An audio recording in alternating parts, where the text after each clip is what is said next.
Hi, this is Scott Garibay, and today we're going to talk about Dungeons and Dragons, and we're going to talk about Stranger Things Season 4, and preparation I'm doing for Stranger Things Season 4 connected to Dungeons and Dragons.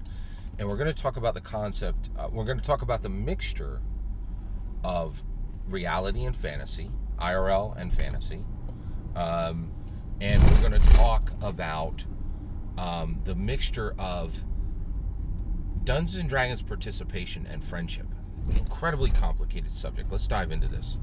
So one, I'm so excited about Stranger Things Season 4 because it's I love Dungeons and Dragons because Dungeons and Dragons, unlike any other tabletop role-playing game in the world, is 100 times more than Dungeons and Dragons. Dungeons and Dragons is Matthew Mercer. Dungeons and Dragons is Critical Role. Dungeons and Dragons is Sam Riegel. Dungeons and Dragons is Laura Bailey. Dungeons and Dragons is McDonald's Szechuan sauce. Dungeons and Dragons is Magic the Gathering. Dungeons and Dragons is it's 100 things at once, right? Oh, Dungeons and Dragons is Stranger Things. Dungeons and Dragons is Rick and Morty. Dungeons and Dragons is Southland. Dungeons and Dragons explodes beyond its current dullard definition of game. Only the most stunted intellects and most shriveled souls think that Dungeons and Dragons is a game, right? Just like if you were to ask any motorcyclist who owns a Harley, is that your bike? They're like, no, it's more than my bike, man. It's my way of life. It's my freedom. It's Americana. It is my personal flag, right? So we're beyond the idea of Dungeons and Dragons as a game. And so Stranger Things is not a show to me. It's an extension of Dungeons and Dragons, right? And it has had Dungeons and Dragons name-checked. I think it's been name-checked in virtually every single episode. It's definitely named. Somebody was like, is it in every season? Yes, it is very definitely in every season. The only question is if it's in every episode or every scene, right? Like it's all like Stranger Things is marinated in Dungeons and Dragons, right? And by the way, there's of course an official crossover, and there's literally a Dungeons and Dragons Stranger Things starter set, which I own multiple copies of. All right, so what's really fascinating to me is you have the party when it comes to Stranger Things. Okay, listen to this. All right, so I have a mnemonic to remember all the names of everybody in the party in Stranger Things. Whale DM, Will, Lucas, Dustin, Mike. Okay, that's the party, right? They are all friends. They are all in a Dungeons and Dragons group, and they call themselves the party. And they literally have rules that structure their IRL friendship from their Dungeons and Dragons participation. They take the fantasy from the game, right? And they readily, easily, constantly mix it with their IRL behavior, right?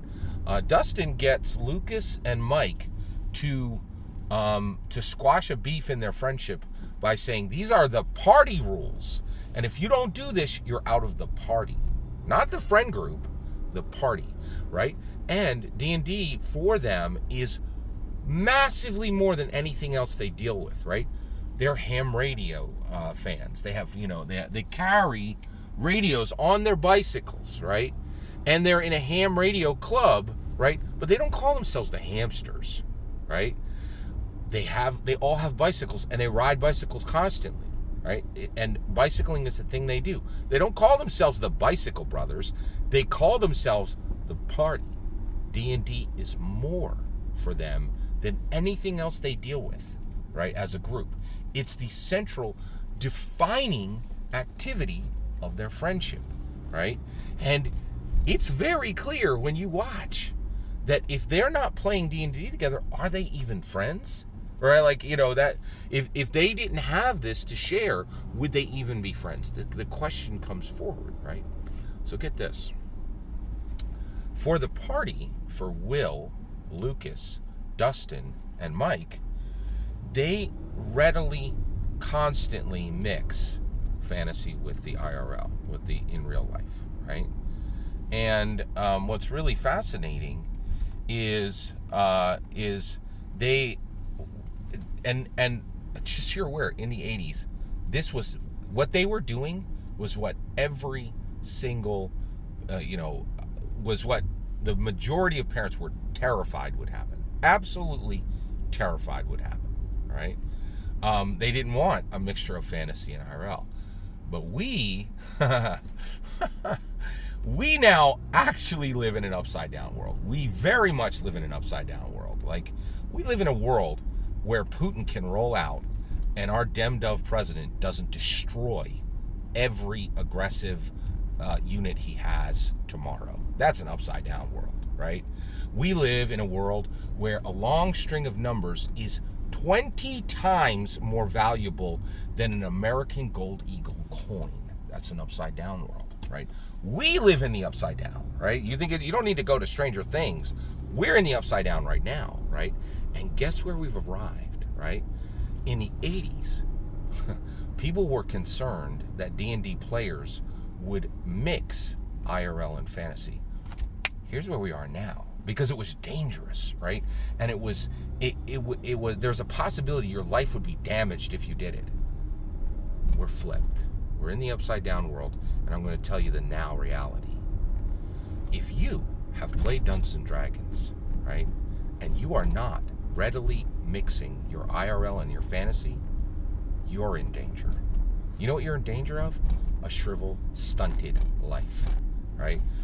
Dungeons and Dragons brings literacy, passion, creativity, imagination, and puts it, and a tolerance for complexity, right? And in today's society, if you lack these things, it could, in my humble opinion, it could literally affect your mental health. And I will tell you right now, I look at my players, right, and myself, who all have had massive benefits injected into their life from Dungeons and Dragons, and I look at the outside world, and I'll tell you right now, you can see the lack of mixing IRL and fantasy together exactly the way Will, Lucas, Dustin, and Mike did to form a stronger friendship and make themselves epic heroes in the story. That's exactly that reality exists now. And I think anybody who's ever played Dungeons and Dragons at any level who did not see the benefits that, in my humble opinion, Gary Gygax put into the game so that mixing IRL and fantasy is the best possible thing you can do, is now in danger of living a stunted, shriveled life without hope that will impact their mental health, because they're trapped in one mouth. They're trapped with speaking with one mouth. They're trapped with living with one heart, rather than 100 or 1,000, the way Dungeons and Dragons allows us. And so, if you're trapped in one heart, if you're trapped with speaking with one mouth, and your only successes can come from this life, and you're losing, Lord help you. Lord help you.